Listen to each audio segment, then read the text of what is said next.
जय भारत। मी Amreen Khan, Aurangabad UCN TV network मध्ये आपले स्वागत। आता एक नजर आजच्या ठळक घडामोडींवरती। गल्ले बोरगाव येथे दूध डेअरीच्या व्यवसाय आड केला जात होता गांजा विक्रीचा धंदा।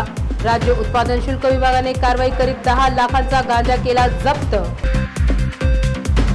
घाटी रुग्णालयात रुग्णाचे नातेवाईकच बजावत आहे रुग्णसेवा। काय आहे म्हणणे घाटी अधिष्ठातांचे, घेऊया जाणून।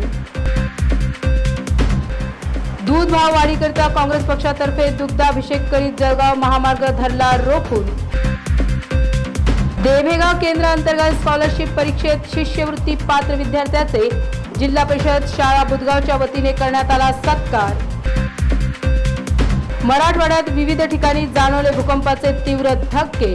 हिंगोली माळधामणीतील भूकंपाचा धक्क्याचा व्हिडिओ व्हायरल। शहरातील मध्यवर्ती परिसर विभाग नारीबाग येथे सुरू असलेल्या रस्त्याच्या कामामुळे निर्माण होत आहे वाहतूक कोंडीची समस्या।